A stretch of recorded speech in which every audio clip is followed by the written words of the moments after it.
Tom Trento, Director of the United West, with a special edition, Enemies of the State, entitled Marxist Jihad in Michigan. Indeed, the political craziness going on in Michigan resulted in an investigative expose by the United West, along with investigative journalist Laura Loomer. Laura, welcome to the studio. Thanks for having me. You were with us and you led the investigation in Michigan. We have a lot to tell the folks. Give us a little tease as to what they're going to see.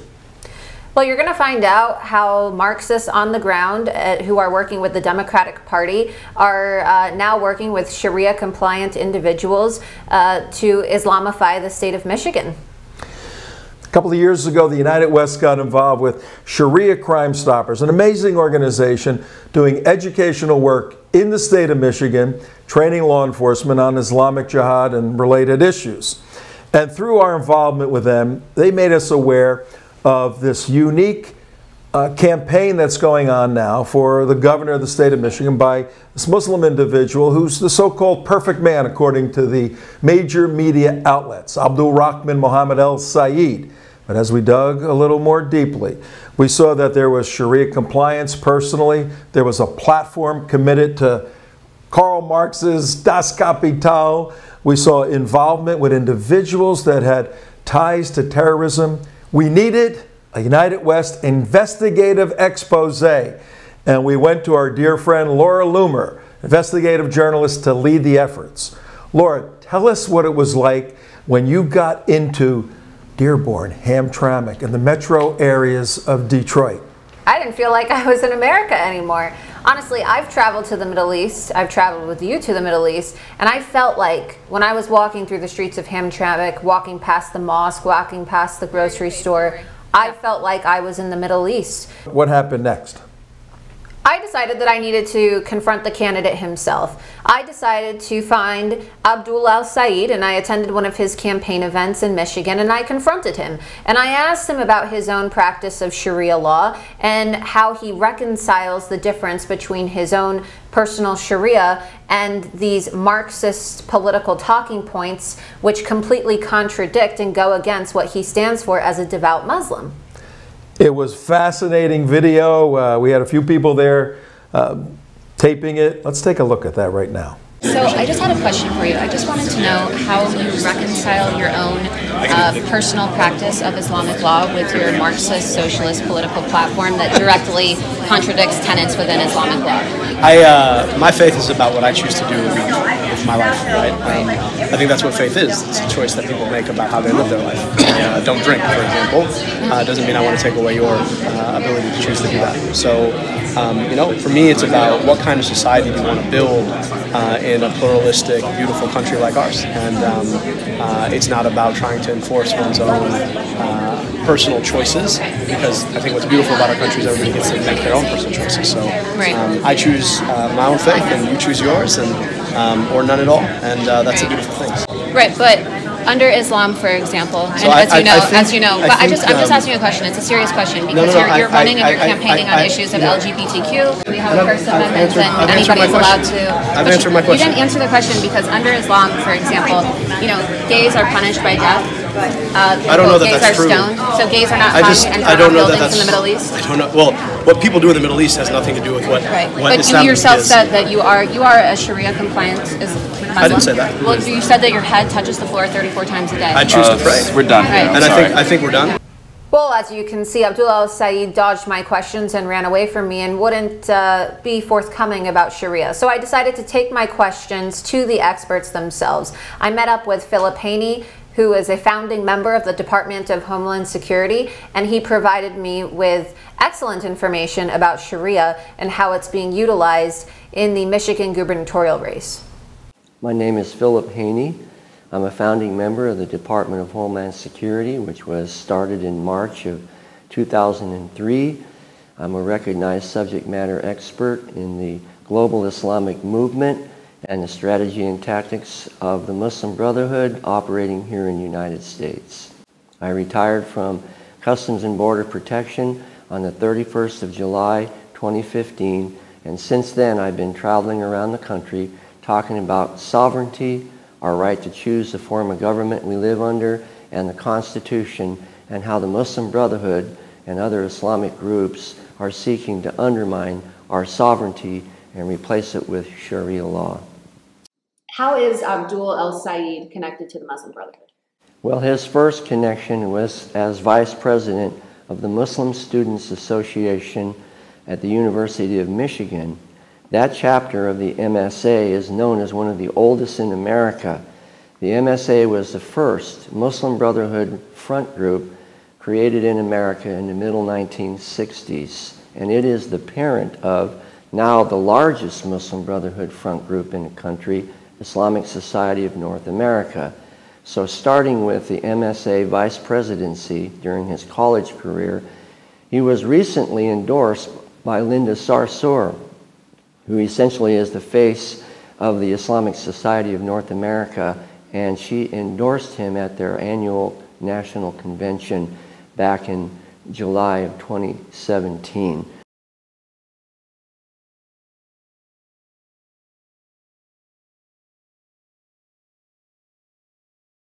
Hey guys, Laura Loomer here. I'm about to show you the creepiest and the scariest endorsement for governor that was caught on camera that you'll ever see in your life. Check it out. When I think about building power, I think about brothers like Abdul, who is in this room today, who is running to be the first Muslim governor of the state of Michigan. He can't, sisters and brothers, he's a wonderful brother. He's an inspiring brother. He is well qualified to be the next governor of Michigan, but he can't do that without you. That brother does, not only does he need your mashallah and bismillah and dua, he needs your money.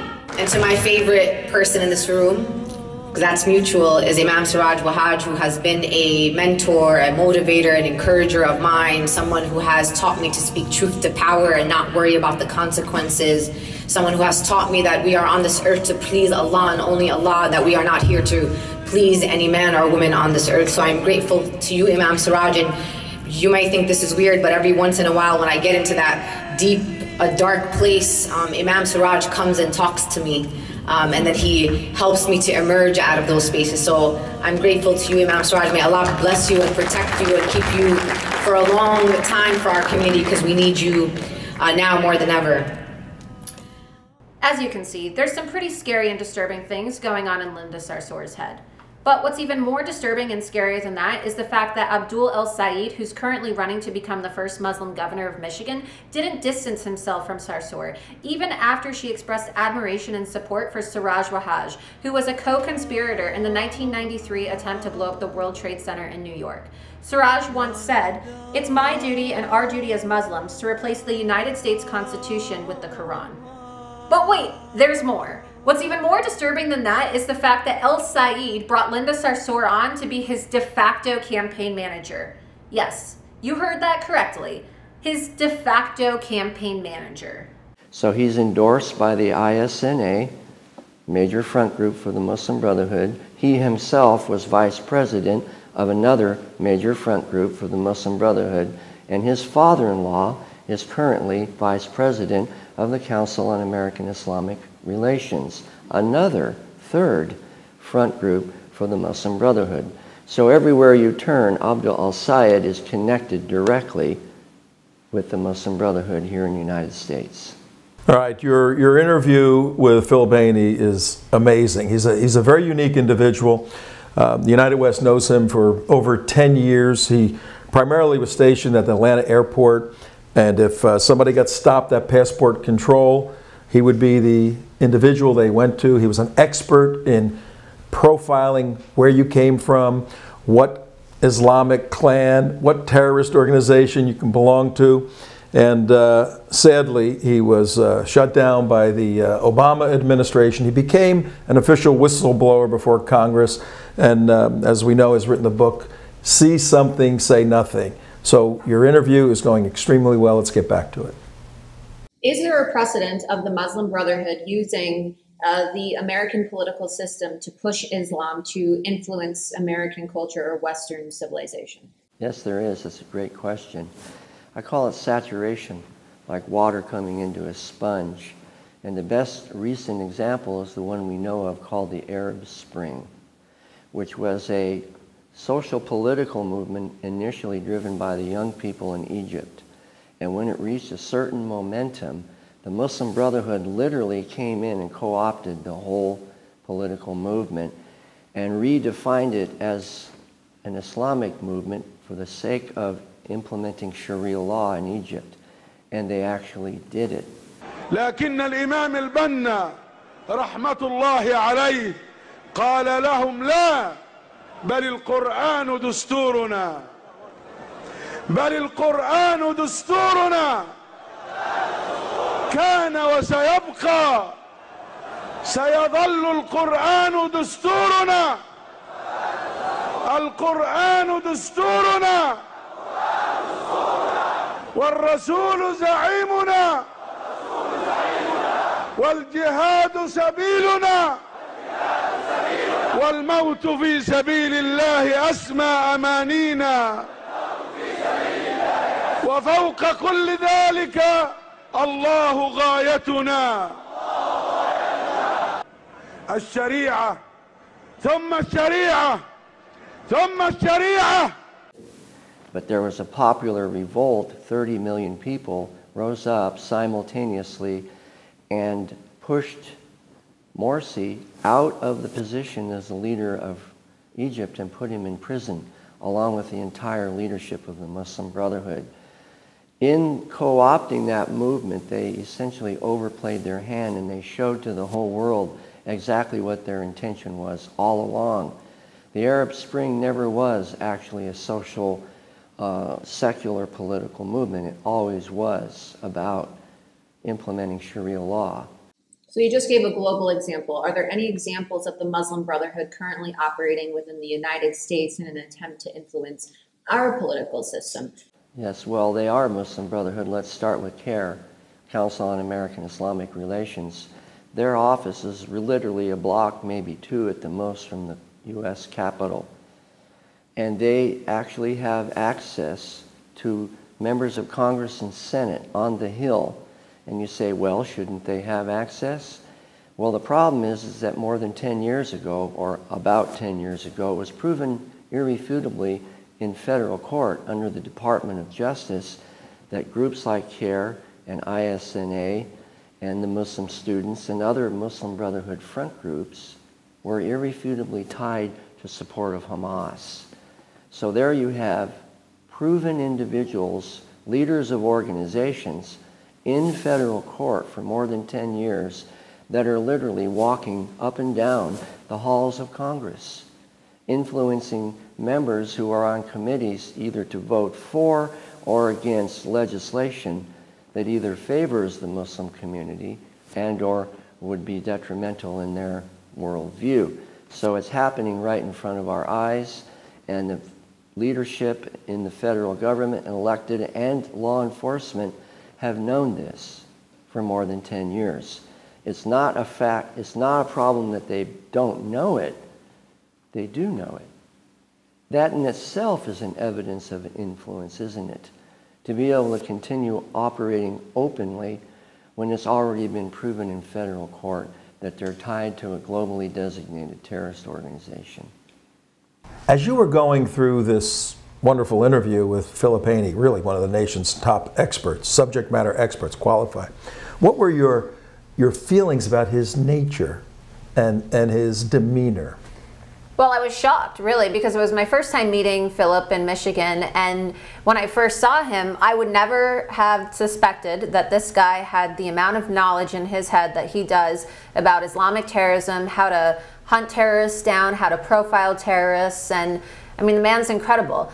And when you see him, he just looks so innocent, right? But knowing that he's sitting across from you and profiling you and examining you, and he's an expert in speech patterns, all of these things, it was just such an honor working with him, really, because I learned so much, and his perspective is invaluable. Hey, very good job, Laura, in interviewing one of America's top subject matter experts. What is the summation of Philip Haney's conclusion?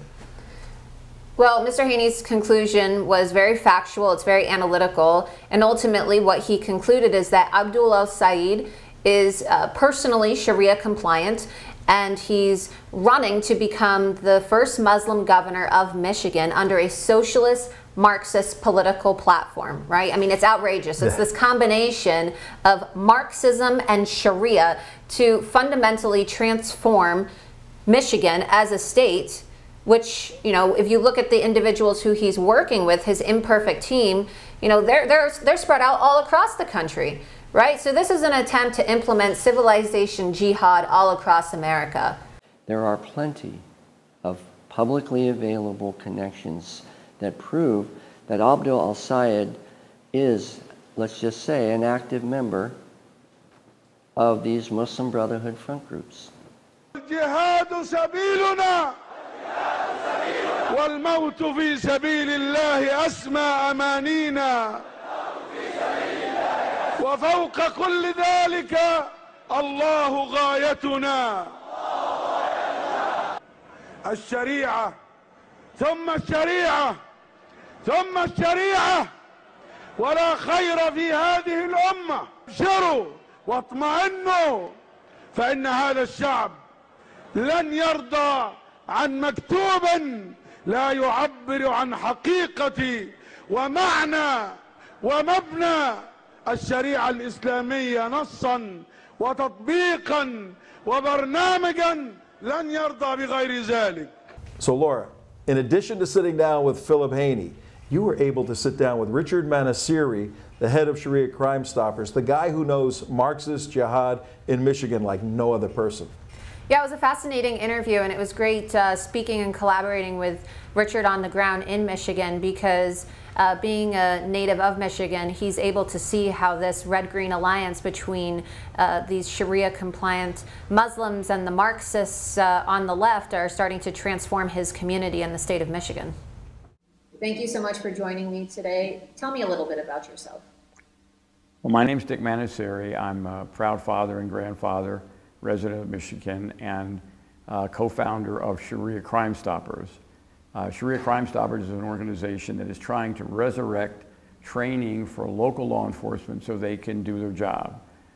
Local law enforcement wants to do their job, but they've had no training in topics like Sharia, jihad, sedition, honor violence, pedophilia, etc., related to the Sharia community in Michigan. So one of our goals across the country is to resurrect the training which was removed under the Obama administration, so local law enforcement can understand that some parts of Sharia are criminal.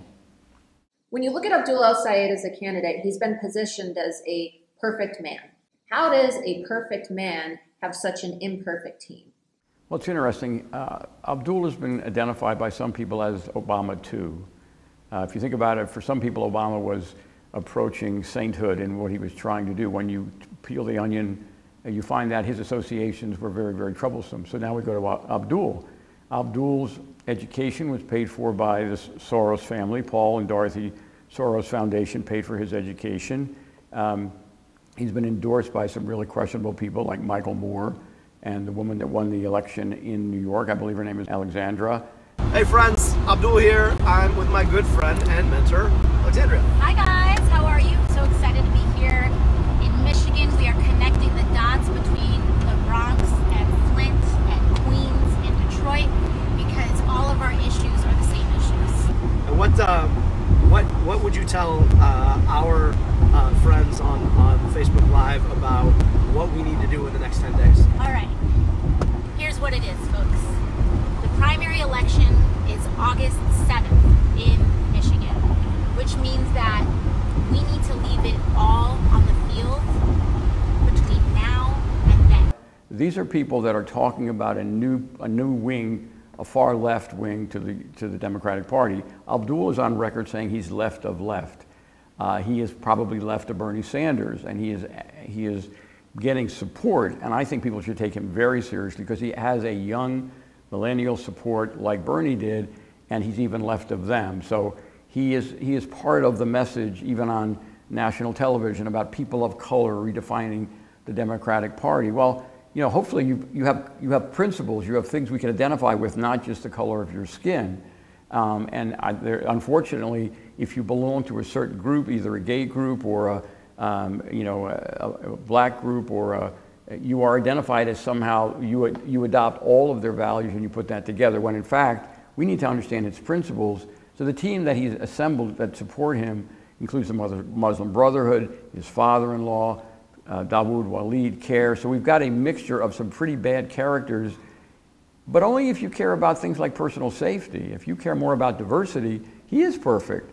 If you have diversity at all costs, then you don't even worry about it. If you're concerned, however, about the way diversity in its extremes can lead to unsafe environments for you and your family, then he's surrounded himself with a diversity at all costs team, and some people think that's a major detriment to our own personal safety. Does he really support diversity, though? Because if you look at some of the candidates who he's surrounded himself with, and you mentioned Alexandria Ocasio-Cortez, who is a self-proclaimed socialist running in New York. You look at Linda Sarsour, you look at Keith Ellison, and the individuals who have endorsed him at CAIR. All of these individuals have one thing in common, right? Their perpetual hatred for the state of Israel and the anti-Semitism and Jew hatred that they spout. I think you've nailed it. They are haters in their own way. Israel is a major target for their hatred. They've been, it's part of their persona to come out and rally people. So you've got all of the student animosity towards Jews on American campuses. You've got the Muslim Student Association generating hatred for Jews. Tell everyone about the flag. So this is the Palestinian flag. In any other context, it would just be a national flag, but this is a very political flag. The reason why it's a very political flag is because Palestinians don't have a country to call their own. We're denied entry into our own country. There are millions of refugees scattered all around the world from 1948 and from 1967, different times, and we're trying to end it. It's 70 years ongoing. What do you think about the U.S. Embassy being in Jerusalem? I think it's just a continuation of a policy that's existed for a long time, which is to deny Palestinians their natural rights to a capital. What about Abdul? So that's the event you're here at today. Right. You're waving this Palestinian flag at the Abdul event. Right. So tell me about Abdul. Abdul would be facing some legislation with regards to Palestine. There has been attempts by right-wing factions within political arenas in Michigan to advance a bill called the anti-BDS bill, which would prevent normal people from not buying products from Israel, from a land that occupies and kills. What message, by waving the flag at this Abdul rally today, what message are you trying to spread? We're sending a message clearly to the Israel lobby in the United States that preventing us from our First Amendment rights to boycott the state of Israel for its crimes against humanity with regards to Palestinians is a big no. So you are supporting Abdul on August 7th? Absolutely, yes. But I want to extend that. Not only are there haters of Israel, they're haters of America. Most of these people think the U.S. Constitution is a flawed document. It's a document, it's a racist document. And so unfortunately, Abdul has surrounded himself with people on his imperfect team that have been promoting anti-Americanism as well as anti-Israel. How should the Jewish and the Christian, the atheists, right, the non-religious voters in Michigan feel about possibly having a Muslim governor? To do any kind of research, you would understand that Islam is a theocracy. It is a political movement with a veneer of religion. And so the political movement, by the way, happens to be totalitarian. So if it's totalitarian, in a sense, Islam, the left and Islam share this mentality that there's an elite group of people who can tell everybody else how to behave, and that we can all coexist because there's an elite group of people who in a totalitarian way can tell us what to do. Well, that means that you and I will have less free speech. You and I would not be able to have this interview probably if the regime of Abdul, maybe the second or third year, they would come after people like us because we're having a conversation. We are critical of Islam. Well, that's not acceptable. And so Jewish people are an early target of Islam from the very beginning, from 622, and Christians from 628. War was declared against the Jews and the Christians. Those are the people of the book. So the Quran talks about the people of the book. That's the enemy. And to the extent that Sharia needs to take over the world, people who follow the book, Old Testament or New Testament, are in fact the enemy, and the hatred there is visible. It's not really that much below the surface. Excellent work, Laura, excellent work. And look, ladies and gentlemen, what we have is Marxist Jihad in Michigan, and as Laura has indicated in this investigation, and with 5 or 10 people in Michigan working with us, with the United West team, the conclusion is very simple. Abdulrahman Mohamed El-Sayed and his imperfect team, as you said, Laura, their desire is to revolutionize the state of Michigan and remake it into some third world country in an amazing fashion. It's almost beyond belief. Well, stay tuned. We have much more for you in further segments. Laura, thank you for your amazing work. And thank you. You want to rock and roll with us again sometime? Of course. All right. Of course. We'll do it. Stay tuned, folks. All right, there you have our investigative expose, which has documented this bizarre coalition of the hard left, the Marxist socialist left, joining together with the green axis, Islamic theocratic superiority supremacy. This coalition seeks to revolutionize the economic stability of the state of Michigan. It seeks to gain more control over private property, enlarge the government, open up the state to complete open borders and sanctuary status of immigrants from all over the world. In fact, remake the state of Michigan. It also seeks to join this red-green coalition together to help destabilize Israel in the Middle East and advance Islamic superiority in the Middle East.